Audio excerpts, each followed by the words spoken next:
Bonjour, c'est Gilles sur boursicoté.com. Voici l'analyse technique Forex et matières premières pour cette journée du mercredi 20 avril 2016.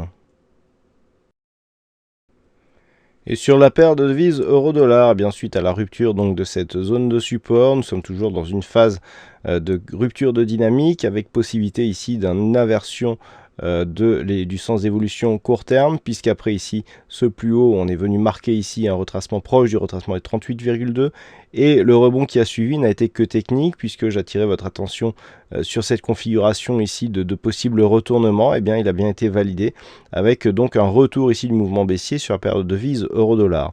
Donc si il s'avère que cette zone de point haut ici est une zone de point haut significative, donc inférieure à celle-ci, eh bien on confirmera ici la sortie de la dynamique haussière par une orientation plutôt baissière donc de la tendance court terme qui devrait être confirmée ici par une rupture de cette zone de retracement à 38,2 et de la zone des 1,12, donc qui pourrait ramener la paire de devises euro-dollar dans la zone 50,61,8 entre les 1,10,70 et les 1,11,45. Tout cela serait bien sûr invalidé par une rupture haussière de cette zone ici des 1,14,65.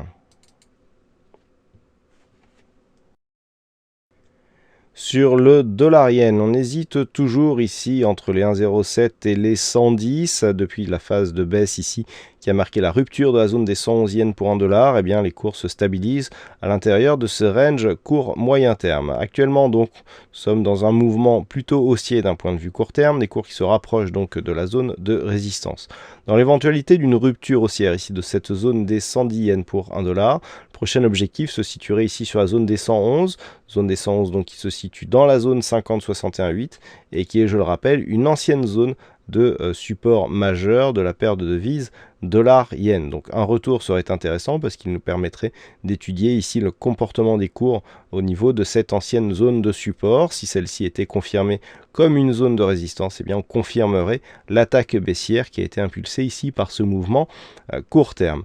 Niveau la tendance serait invalidée si les cours repassaient ici directement sous la zone des 107,67, auquel cas on aurait là aussi une confirmation d'un mouvement baissier, mais dans une dynamique beaucoup plus forte, puisque depuis ici l'inscription de ce mouvement, on n'aurait jamais retracé ici le retracement des 38,2%.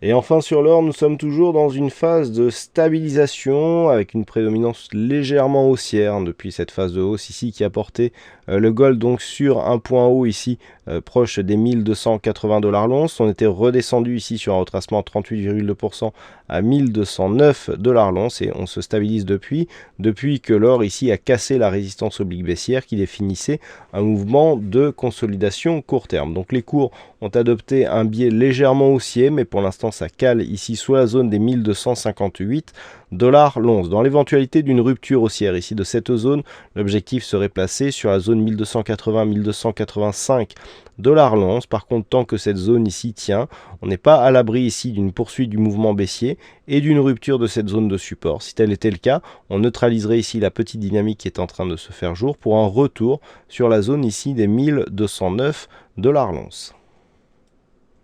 Voilà ce que nous pouvons dire sur cette analyse technique Forex et matières premières. Passez une bonne soirée, bonne chance au prochain trade.